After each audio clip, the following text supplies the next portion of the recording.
ದೇವರು ಪ್ರೀತಿಸುವ ಪ್ರೀತಿಯ ಬಿಗ್ ಜೆ ಟಿ ವಿ ಪ್ರಿಯ ವೀಕ್ಷಕರಿಗೆ ನಮ್ಮ ಕರ್ತನಾದ ಯೇಸು ಕ್ರಿಸ್ತನ ಹೆಸರಿನಲ್ಲಿ ನಿಮ್ಮನ್ನು ವಂದಿಸಿ ಸ್ವಾಗತ ಬಯಸ್ತಿದ್ದೇವೆ. ಬನ್ನಿರಿ, ಇಂದು ನಾವು ಒಟ್ಟಾಗಿ ಅಧ್ಯಯನ ಮಾಡಿಕೊಳ್ಳೋಣ.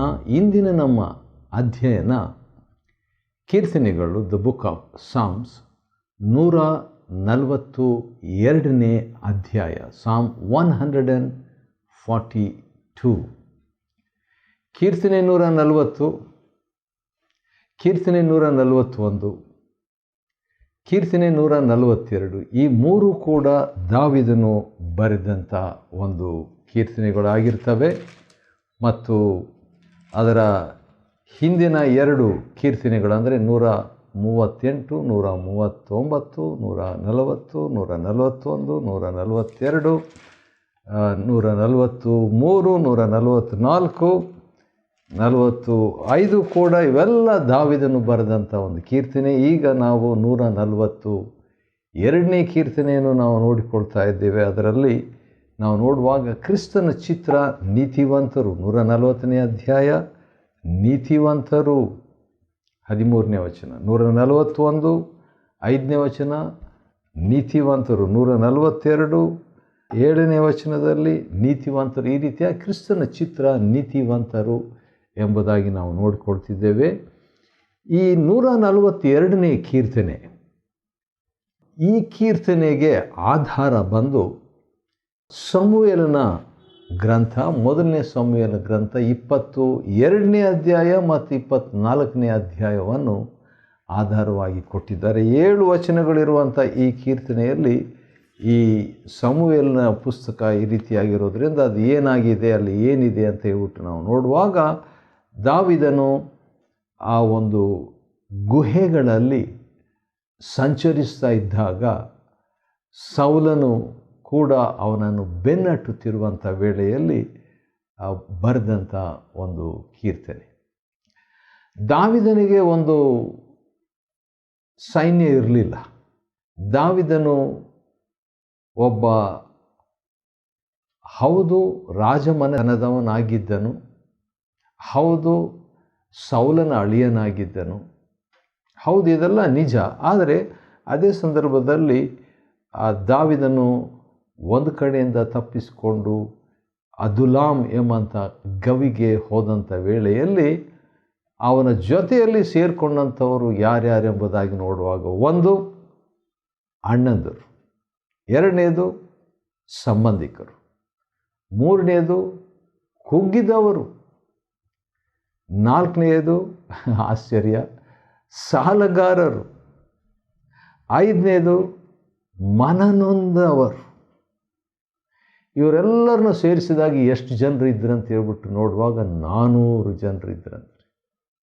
ಹೌದು, ಈ 400 ಜನರು ಅನಂತರ ಕ್ರಮೇಣ ಇನ್ನೊಂದು 200 ಜನರು ದಾವೀದನ ಜೊತೆಗೆ ಸೇರಿಕೊಂಡ್ರು. ಆದರೆ ಸೌಲನು ಇವನನ್ನು ಅಟ್ಯಾಕ್ ಮಾಡುವಾಗ ಯಾವ ರೀತಿಯಾಗಿ ಎಷ್ಟು ಜನರನ್ನು ಕರ್ಕೊಂಡು ಬಂದನೆಂಬುದಾಗಿ ನೋಡುವಾಗ, 1ನೇ ಸಮುವೇಲ 24ನೇ ವಚನದ 2ನೇ ವಚನದಲ್ಲಿ ನಾವು ನೋಡುವಾಗ, ಇಸ್ರಾಯೇಲ್ಯರಲ್ಲಿ ಶ್ರೇಷ್ಠರಾದ 3,000 ಮಂದಿ ಸೈನಿಕರು. ಒಬ್ಬ ದಾವೀದನನ್ನು ಹಿಡಿಯೋದಕ್ಕೆ ಸೌಲನು 3,000 ಜನರನ್ನು ರೆಡಿ ಮಾಡಿ ಕರ್ಕೊಂಡು ಬರ್ತಾ ಇದ್ದಾನೆ. ಆದರೆ ದಾವೀದನ ಹತ್ರ ಇದ್ದಂಥವರು ಈಗಾಗಲೇ ಮನನೊಂದಂಥವರು, ಕುಗ್ಗಿದ್ದಂಥವರು, ಹೌದು ಅಣ್ಣಂದರು, ಆ ರೀತಿಯಾಗಿರುವಂಥವರು ಅವನ ಜೊತೆಗಿದ್ರು. ಅದನ್ನು ಓದ್ಬಿಟ್ಟು ನನಗೆ ಭಾಳ ಖುಷಿ ಆಗ್ತೈತೆ. ಯಾಕಂದರೆ ನಿನ್ನೆ ದಿನ ನಾನು ಒಂದು ವಿಚಾರವನ್ನು ಯೋಚನೆ ಮಾಡ್ತಿದ್ದೆ. ನಾವು ಸೇವೆಯಲ್ಲಿ ಎಷ್ಟೊಂದು ಸೇವೆ ನಾವು ಮಾಡಿದರು, ಎಷ್ಟೊಂದು ಜನರನ್ನು ಕರ್ತನಲ್ಲಿ ನಡೆಸಿದರು, ಎಷ್ಟೊಂದು ಜನರಿಗೆ ಆಶೀರ್ವಾದವಾಗಿದ್ದರು. ಆ ಸೇವಕನ ಜೊತೆಯಲ್ಲಿ ಉಳಿಯುವಂಥವರು ಬಹಳ ವಿರಳ. ಇನ್ನೊಂದು ರೀತಿಯಿಂದ ಹೇಳಬೇಕಾದ್ರೆ, ಎಷ್ಟೊಂದು ಜನರು ಆಶೀರ್ವಾದ ಸೇವಕರಿಂದ ತಗೊಂಡಿರ್ಬೋದು, ಆದರೆ ಸೇವಕನೊಂದಿಗೆ ಇರುವಂಥ ನಂಬಿಗಸ್ತರು ಎಷ್ಟು ಜನರು ಅಂದರೆ ಬಹಳ ಕಡಿಮೆ, ಬಹಳ ವಿರಳ. ಇದನ್ನು ನಾವು ಹಳೆ ಒಡಂಬಡಿಕೆಯಲ್ಲಿಯೂ ನಾವು ನೋಡ್ತೇವೆ. ಆದರೆ ಅದೇ ಸಂದರ್ಭದಲ್ಲಿ ನಂಬಿಗಸ್ತರಾದಂಥ 400 ಜನರು ದಾವೀದನ ಜೊತೆಗಿದ್ದು ಕಡೆಗೆ ದೊಡ್ಡ ಜಯವನ್ನು ದೇವರು ಮನ ನೊಂದಿದಂಥ ಕುಗ್ಗಿ ಹೋದಂಥವ್ರ ಮುಖಾಂತರವಾಗಿ ದೊಡ್ಡ ಶ್ರೇಷ್ಠ ಸೈನ್ಯದೊಂದಿಗೆ ಟ್ರೈನ್ಡ್ ಆಗಿರುವಂಥ ತರಬೇತು ಹೊಂದಿದಂಥ ಸೈನಿಕರ ಮೇಲೆ ಜಯವನ್ನು ದೇವರು ಇವರಿಗೆ ಕೊಟ್ಟನು. ಹೌದು, ದೇವರಿಗೆ ಮೆಜಾರಿಟಿ ಜನರ ಸಂಖ್ಯೆ ಪ್ರಾಮುಖ್ಯವಲ್ಲ. ಸರಿ, ಕೀರ್ತನೆ 142 ಯಾಕೆ ಈ ಹಿನ್ನೆಲೆಯನ್ನು ನಾವು ನೋಡ್ಕೊಂಡಿದ್ದು ಅಂದರೆ, ಈ ಕೀರ್ತನೆ ಮೇಲ್ಭಾಗದಲ್ಲಿ 1 ಸಮುವೇಲ 22 ಮತ್ತು 24 ಬರೆದಿರೋದ್ರಿಂದ ಆ ಹಿನ್ನೆಲೆ ಆಗಿದೆ. ಯಾಕಂದರೆ ವೈರಿಗಳು ವಿಶೇಷವಾಗಿ ಸೌಲನು ದಾವೀದನನ್ನು ಬೆನ್ನಟ್ಟಿಕೊಂಡು ಬರುವಂಥ ವೇಳೆಯಲ್ಲಿ ಬರೆದಂಥ ಕೀರ್ತನೆ 140, ಕೀರ್ತನೆ 141, ಕೀರ್ತನೆ 142. 142 ಮೊದಲನೇ ವಚನ, ನಾನು ಯೆಹೋವನಿಗೆ ಮೊರೆ ಇಡುವೆನು. ಈ ಕೀರ್ತನೆಗೆ ನಾನು ಒಂದು ಹೆಸರು ಕೊಟ್ಟಿದ್ದೇನೆ, ಅದೇನೆಂದರೆ ಚಿಂತಾ ಪ್ರಾರ್ಥನೆಯ ಕೀರ್ತನೆ ಅಂತ ಹೇಳ್ಬಿಟ್ಟು. ಚಿಂತಾ ಪ್ರಾರ್ಥನೆ, ಯಾಕಂದರೆ ನಮಗೆ ಚಿಂತೆ ಇದ್ದರೆ ಇರಬಾರ್ದು, ಚಿಂತಿಸಬಾರ್ದು. ಆದರೆ ಹಳೆ ಒಡಂಬಡಿಕೆಯಲ್ಲಿ ಚಿಂತಿಸ್ತಾ ಇದ್ದರು. ಆ ಚಿಂತೆಯನ್ನೇ ಪ್ರಾರ್ಥನೆಯನ್ನಾಗಿ, ಚಿಂತೆಯನ್ನೇ ಪ್ರಾರ್ಥನೆಯನ್ನಾಗಿ ಮಾಡಿದಂಥ ಮಹಾನ್ ವ್ಯಕ್ತಿ ದಾವೀದನು. ನಾನು ಯೆಹೋವನಿಗೆ ಮೊರೆ ಇಡುವೆನು, ಯೆಹೋವನಿಗೆ ಕುಗ್ಗಿ ಭಿನ್ನಯಿಸುವೆನು. ವಾವ್! ಕುಗ್ಗಿ ಭಿನ್ನಯಿಸುವೆನು.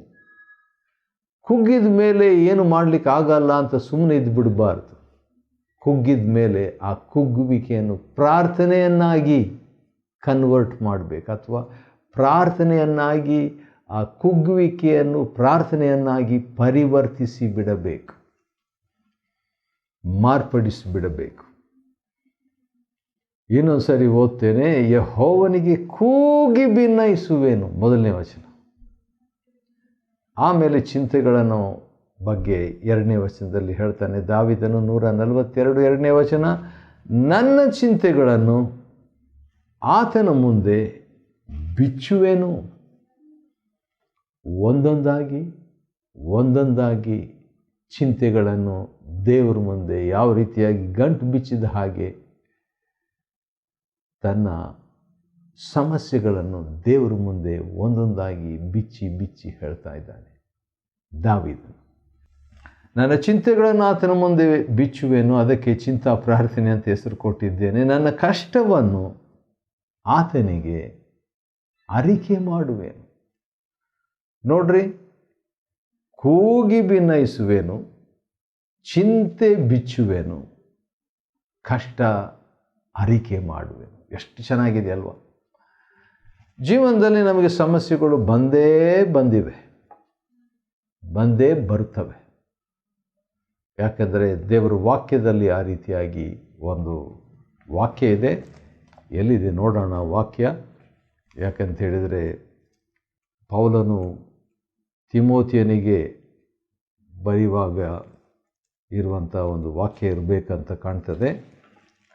2ನೇ ತಿಮೋತಿ 3ನೇ ಅಧ್ಯಾಯದಲ್ಲಿ ಮತ್ತು 12ನೇ ವಚನ. 2 Timothy chapter 3 verse 12. ಕ್ರಿಸ್ತ ಯೇಸುವಿನಲ್ಲಿ ಸದ್ಭಕ್ತರಾಗಿ ಜೀವಿಸುವುದಕ್ಕೆ ಮನಸ್ಸು ಮಾಡುವವರೆಲ್ಲರೂ ಹಿಂಸೆಗೊಳಗಾಗುವರು. ನೋಡಿದ್ರ? ಹಾಗಾದರೆ ಇದು ಮನಸ್ಸು ಮಾಡಿದಾಗಲೇ ಹಿಂಸೆಗೊಳಗಾಗ್ತಾರಂತೆ, ತೀರ್ಮಾನ ಮಾಡಿದಾಗಲೇ ಒಳಗಾಗ್ತಾರೆ. ಹಾಗಾದರೆ ಇಲ್ಲಿ ಕೂಡ ಭಕ್ತನು ಹೌದು ಹಿಂಸೆಗೆ ಒಳಗಾಗಿದ್ದ.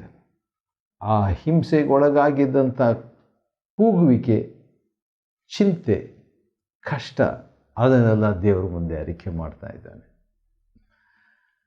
3ನೇ ವಚನ, ಕೀರ್ತನೆ 142 3, ನನ್ನ ಆತ್ಮವು ಕುಂದಿ ಹೋಗಿದೆ.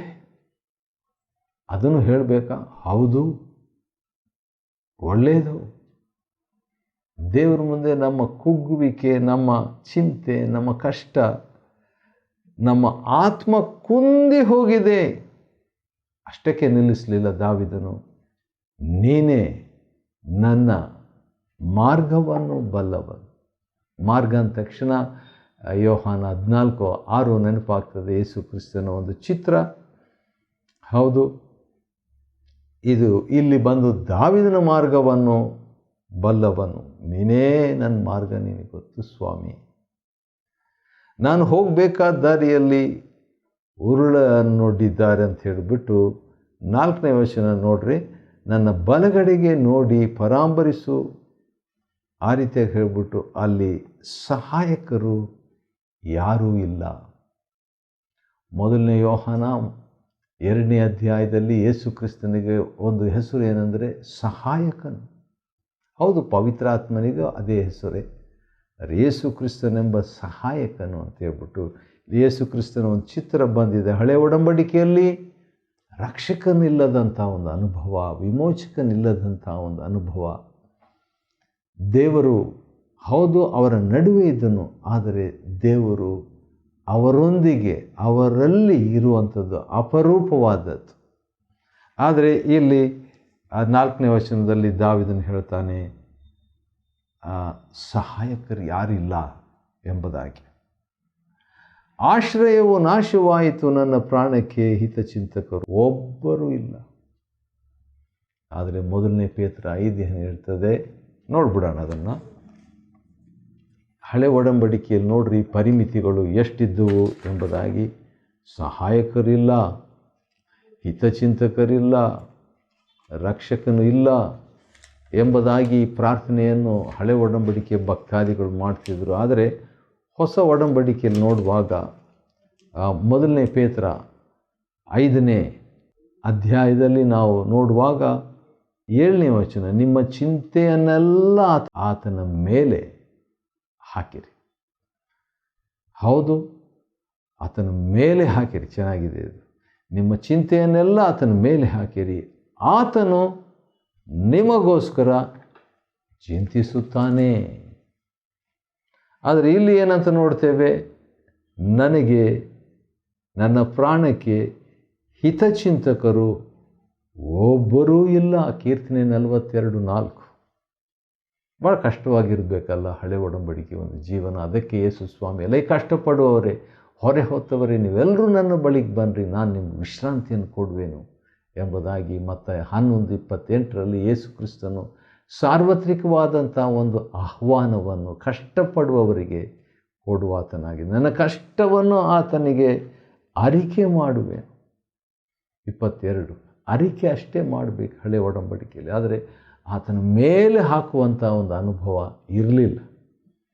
5ನೇ ವಚನ, ಕೀರ್ತನೆ 142:5, ಯೆಹೋವನೇ ನಾನು ನಿನಗೆ, ಅಂದರೆ ಈಗ ಹೇಳ್ತಿದ್ದಾನೆ ಏನಂತ, ದೇವರಿಗೆ ಏನೋ ಕೆಲವು ಮಾತುಗಳನ್ನು ಹೇಳ್ತಿದ್ದಾನೆ. 5, 6, 7 ವಚನಗಳಲ್ಲಿ ಏನು ಹೇಳ್ತಿದ್ದಾನೆ ನೋಡೋಣ ಬನ್ರಿ. ನೀನೇ ನನ್ನ ಶರಣನು.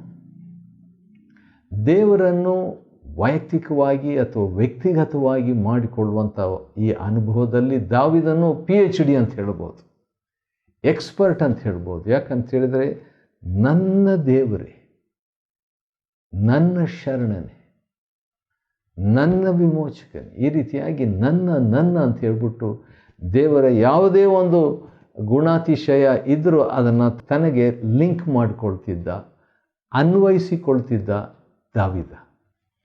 ಇಲ್ಲಿ ಕೂಡ ಕೂಗಿ ಭಿನ್ನಯಿಸ್ತಾ ಇದ್ದಾನೆ, ಚಿಂತೆಗಳನ್ನು ಬಿಚ್ಚುತ್ತಾ ಇದ್ದಾನೆ, ಕಷ್ಟವನ್ನು ಅರಿಕೆ ಮಾಡ್ತಿದ್ದಾನೆ. ಹೌದು, ಆತ್ಮ ಕುಂದಿ ಹೋಗಿದೆ ಎಂಬುದಾಗಿ ಹೇಳ್ಕೊಳ್ತಿದ್ದಾನೆ. ಆದರೂ ಕೂಡ ನನ್ನ ಶರಣನು, ಜೀವಲೋಕದಲ್ಲಿ ನನ್ನ ಪಾಲು, ವಾವ್, ನನ್ನ ಪಾಲು ಆಗಿದ್ದೀಯೆಂದು ಕೂಗಿ ಮೊರೆ ಇಟ್ಟಿದ್ದೇನೆ. ಆದ ಕಾರಣ ಆ ಮಾತನ್ನು ಹೇಳಿಬಿಟ್ಟು ನನ್ನ ಕೂಗನ್ನು ಲಾಲಿಸು, ನನ್ನ ಕೂಗನ್ನು ಲಾಲಿಸು. ಬಲು ಕುಗ್ಗಿ ಹೋಗಿದ್ದೇನೆ. ಭಾಳ ಕುಗ್ಗಿ ಹೋಗಿದ್ದಾಗ ಬೆಸ್ಟ್, ಒಳ್ಳೆಯದು ಒಂದು ಕೆಲಸ ನಾವು ಮಾಡ್ಬೋದು. ಅದೇನೆಂದರೆ ಪ್ರಾರ್ಥನೆ. ಪ್ರಾರ್ಥನೆ ಕುಗ್ಗಿ ಹೋಗಿದ್ದೇನೆ, ಅದನ್ನು ಆ ಎಕ್ಸ್ಪೀರಿಯನ್ಸನ್ನೇ ದೇವ್ರ ಮುಂದೆ ಹೇಳ್ಬಿಡೋಣ. ಕುಗ್ಗಿ ಹೋಗಿದ್ದೇನೆ, ಹಿಂಸಕರ ಕೈಯಿಂದ ನನ್ನನ್ನು ತಪ್ಪಿಸು. ಅವರು ನನಗಿಂತ ಬಲಿಷ್ಠರಾಗಿದ್ದಾರಲ್ಲ, ಹೌದು ಆಗಿದ್ದಾರೆ. ಸೆರೆಯಿಂದ ನನ್ನನ್ನು ಬಿಡಿಸು. ಚೆನ್ನಾಗಿದೆ 7ನೇ ವಚನದಲ್ಲಿ ಸೆರೆಯಿಂದ. ಯಾಕಂದರೆ ಇಂಥ ಒಂದು ನನ್ನ ಸುತ್ತಲೂ ಚಿಂತೆ, ಕಷ್ಟ ಇವೆಲ್ಲ ನಮಗೆ ಇರುವಾಗ, ಕುಂದಿ ಹೋಗಿದ್ದಾಗ ಅದೊಂದು ನಮಗೆ ನಾವೇ ಒಂದು ಜೈಲು ಮಾಡಿಕೊಂಡ ಹಾಗೆ, ಸೆರೆಮನೆ ಮಾಡಿಕೊಂಡ ಹಾಗೆ. ಆದ ಕಾರಣ ಸೆರೆಯಿಂದ ನನ್ನನ್ನು ಬಿಡಿಸು. ಆ ರೀತಿಯಾಗಿ ಹೇಳಿಬಿಟ್ಟು ಬಿಡಿಸಿದರೆ ಏನು ಮಾಡ್ಬೋದು? ನಿನ್ನ ನಾಮವನ್ನು ಕೀರ್ತಿಸುವೇನು. ವಾವ್!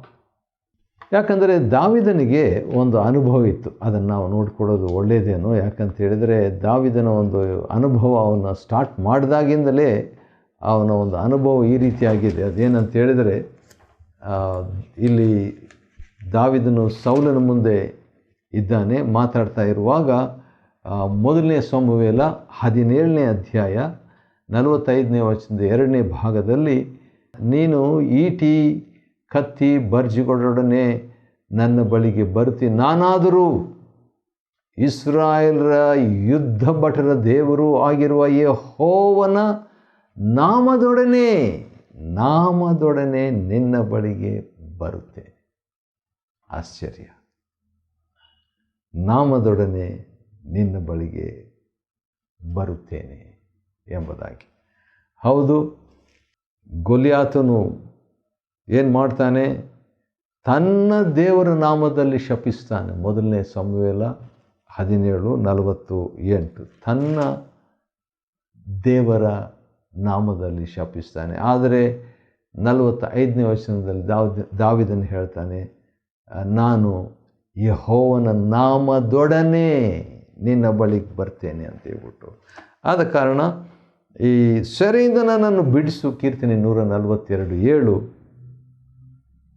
ನಿನ್ನ ನಾಮವನ್ನು ಕೀರ್ತಿಸುವೆನು. ಯಾಕಂದರೆ ನಿನ್ನ ನಾಮವೇ ಜಯ ಕೊಡ್ತದೆ ಅಂತ ಗೊತ್ತಿತ್ತು ದಾವಿದನಿಗೆ.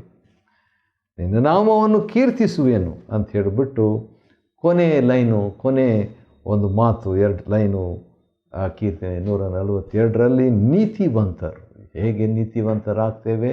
ರೋಮ 5:1, ಯೇಸು ಕ್ರಿಸ್ತನಲ್ಲಿ ನಂಬುವುದರಿಂದ ನೀತಿವಂತರಾಗ್ತೇವೆ. ಯೇಸು ಕ್ರಿಸ್ತನ ಚಿತ್ರ ಇಲ್ಲಿ ಕೂಡ ನಾವು ನೋಡ್ತೇವೆ. ಸಹಾಯಕರು ಯಾರಿಲ್ಲ, ಯೇಸು ಕ್ರಿಸ್ತನ ಚಿತ್ರ 4ನೇ ವಚನ. ನೀತಿವಂತರು 7ನೇ ವಚನ, ಮತ್ತೆ ಯೇಸು ಕ್ರಿಸ್ತನ ಒಂದು ಚಿತ್ರ. ನೀತಿವಂತರು ನಿನ್ನ ಮಹೋಪಕಾರಕ್ಕಾಗಿ ನನ್ನನ್ನು ಸುತ್ತಿಕೊಂಡು ಉತ್ಸಾಹಗೊಳ್ಳುವರು. ಒಂದು ಅನ್ಯೋನ್ಯತೆ, ಒಂದು ಏನಂತಾರೆ, ಉತ್ಸಾಹ. ಹೌದು, ಆಶ್ಚರ್ಯವಲ್ಲವ? ಯಾವುದು? ಪ್ರಾರ್ಥನೆಗೆ ದೇವರು ಉತ್ತರ ಕೊಡುವಾಗ ನಡೆಯುವಂಥ ಒಂದು ಘಟನೆ ಏನಂತ ಹೇಳಿದ್ರೆ, ಸಂಭ್ರಮ, ಉತ್ಸಾಹ, ಹಬ್ಬ, ಸೆಲೆಬ್ರೇಷನ್. ಸರಿ, ಕೀರ್ತನೆ 142ನೇ ಅಧ್ಯಾಯವನ್ನು ಅಧ್ಯಯನ ಮಾಡಿಕೊಳ್ಳುವಂತೆ ದೇವರು ಕೊಟ್ಟ ಕೃಪೆಗಾಗಿ ಆತನಿಗೆ ಸ್ತೋತ್ರವಾಗಲಿ. ದೇವರು ನಿಮ್ಮನ್ನು ಆಶೀರ್ವದಿಸಲಿ.